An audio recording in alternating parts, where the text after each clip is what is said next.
Get in the car, Emily. His voice was low, cold, and full of something that made my stomach twist in fear. I froze in the parking lot, clutching my purse like it could protect me. Jason, please, not here. People will see. He took a step closer, his jaw tight, eyes burning with anger. Good. Maybe they'll finally see how ungrateful you are. Now get in the damn car. That was the moment I knew this wasn't love anymore. It hadn't been love for a long time. Hi, I'm Emily, and today, I'm going to tell you my story. But before I continue, please make sure to like, share, and subscribe for more real stories like this. This happened 3 years ago, but the scars inside and out still feel fresh. I met Jason when I was 24. He was 29, confident, charming, and funny in that way that makes you feel like you're the only person in the room. He worked in finance, always wearing tailored suits, and driving sleek cars. My friends were impressed. My mom said he seemed mature and stable, and honestly, I fell fast. The first 6 months felt like a movie. Surprise flowers at my desk. Weekend getaways to the coast. He'd cook me dinner in his spotless apartment with candles and wine. He made me feel like I was living in a fairy tale, but fairy tales hide monsters. And Jason's masks started slipping before I realized what was happening. At first, it was little things, comments about my clothes. That skirt's a little short for work, don't you think? Or, why do you wear so much makeup? You don't need it unless you're trying to impress someone. Then it turned into questions. Who was I texting? Why did I stay late at the office? Who was that guy in my Instagram story? Every time I tried to push back, he would pull me back in with words like, I just love you too much. I can't stand the thought of losing you. And I believed him. I thought jealousy was passion. I thought control was protection. I thought his love was deep, but it wasn't love, it was ownership. The proposal came after a year. He took me to New York City, to a rooftop restaurant with a perfect view of the skyline. He got down on one knee in front of strangers and asked me to marry him with a diamond so big it made my hands shake. Of course, I said yes. Everyone was clapping, cheering. My friends screamed over the phone when I called.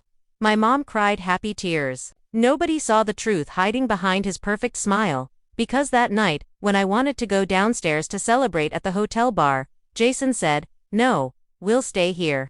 I don't want other men looking at you in that dress. It was the first of many nights where his jealousy stole my freedom. Things escalated fast after we got engaged. He tracked my location on my phone. If I didn't answer his calls within minutes, he'd accuse me of cheating. If a male coworker emailed me, Jason would demand to see the message. It's not that I don't trust you, he said. I don't trust them. I stopped going to networking events. I stopped having lunch with colleagues. I even stopped talking to my best friend, Rachel, because he said she was a bad influence. Slowly, my world became smaller and smaller until it was just him. The breaking point came at his company's holiday gala. I wore a navy dress, long sleeves, high neckline, nothing remotely suggestive. I thought I was safe, but I wasn't. Jason was networking with executives, and I was left at the bar when a man named Daniel, one of his coworkers, struck up a conversation. It was harmless. He asked me about my career in marketing. He mentioned his wife and 2 kids. I smiled politely and chatted. That's when I felt Itha prickling on the back of my neck. Jason was watching. Later, as we walked to the parking lot, his hand clamped around my arm so tight I yelped. Who the hell was that? He hissed. Jason, it was just Daniel. He's married. We were talking about campaigns. Don't lie to me. I saw the way he looked at you. You're hurting me. Good. Maybe next time you'll think twice before embarrassing me.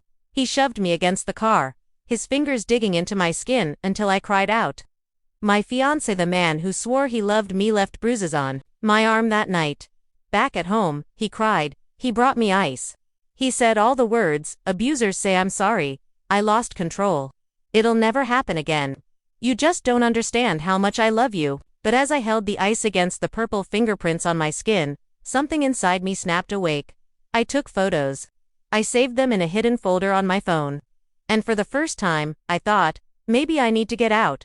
The next weeks were a nightmare. Jason went from sweet apologies to terrifying rages in seconds. When I mentioned spending a weekend at my mom's, he blocked the door. You're not leaving me. Not after everything I've given you. When I pulled out my phone and threatened to call 911, he laughed in my face. Go ahead. Nobody We'll believe you. I'm the golden boy, Emily. You'll just look like a crazy fiancé who can't handle commitment. His words almost broke me. But the bruises on my arm reminded me this wasn't love. It was control.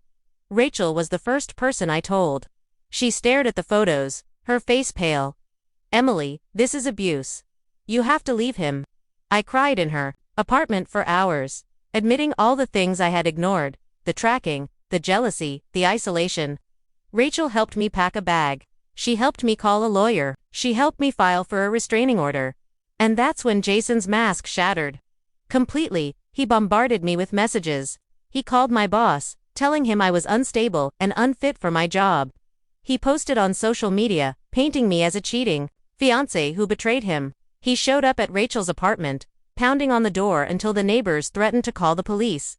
When I blocked him, he sent flowers. When I ignored him, he sent threats.